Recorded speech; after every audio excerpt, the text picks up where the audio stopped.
Hi, this is Stephen A. Williams, president and founder of the creditrepairshop.com. And in this video, we're going to talk about a question from a YouTube subscriber. Um, they said I didn't give much information about Pacer or what happens when you get your Pacer report and it has errors on it. And this is dealing with Lexis Nexis. So trying to get public records removed.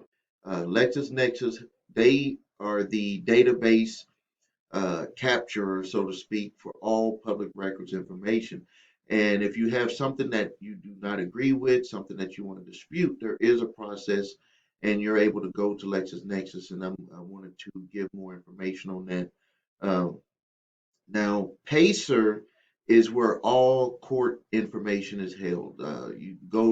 You have to have an account with them, and you have to pay for information to be pulled from there.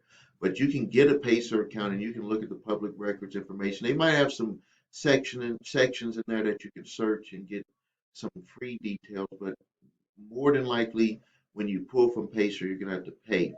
But you can pull public records information from Pacer if you're like very serious about getting some things taken care of on your LexisNexis report. And this could not only be financial, this could be stuff that has to do with court actions that were either against you, something, where you had a dispute with someone, got in a fight, an arrest, stuff like that. These things are held with LexisNexis, and creditors do look at that when they're making their determination. They can look into their own LexisNexis and see your public records information. And if there's some problems with it, what you can do is number one, you can freeze it, but there's certain um, exemptions that companies can go and get your information, even if you do freeze it on LexisNexis. So don't think that that's like an end all by just freezing it. But if you want to do something about getting information taken off your LexisNexis, all you have to do is go to the LexisNexis website. At the bottom, they hide it, but at the bottom, you can go to their contents, and I think they put it back on there where you can dispute the information on there. They have it's like a long process that you're gonna have to go through.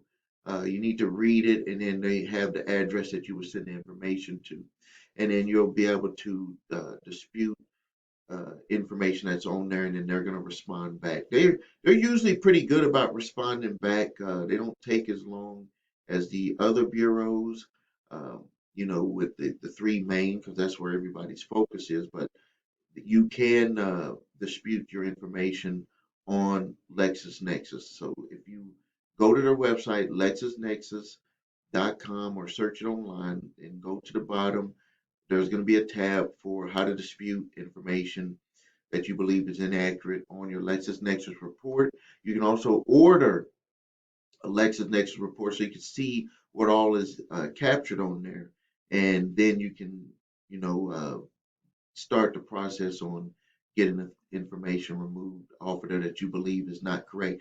And if you have information from Pacer, now let me read the question again. What happens if I get our Pacer report and it has errors? So if you have the errors on the Pacer report, what you should do is you should write to whoever placed that information on the Pacer report, and then you need to also send that same letter stating that you've notified the Pacer and the furnisher of the Pacer report that the information placed on Pacer is incorrect, and then you're notifying LexisNexis that the information that they pulled from Pacer is incorrect, and that either they need to go through their processes to make sure that it's correct, in which they may just say, "Well, we got it from Pacer and it was correct." Or, what we got from them, we didn't do it. We got the information from them.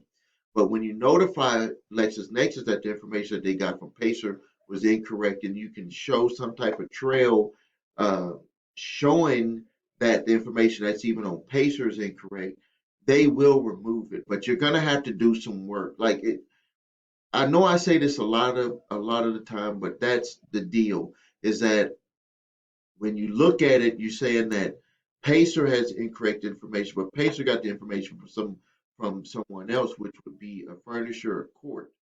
if it's, let's just, I'm just going to say that it's like a civil action.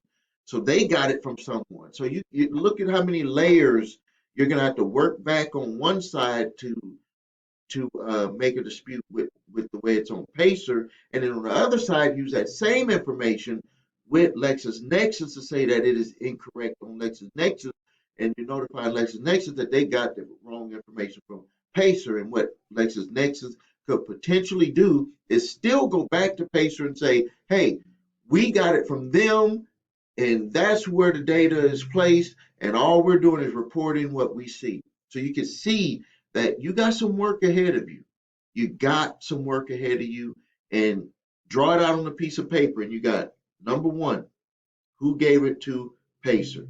Number two, Pacer gave it over to LexisNexis.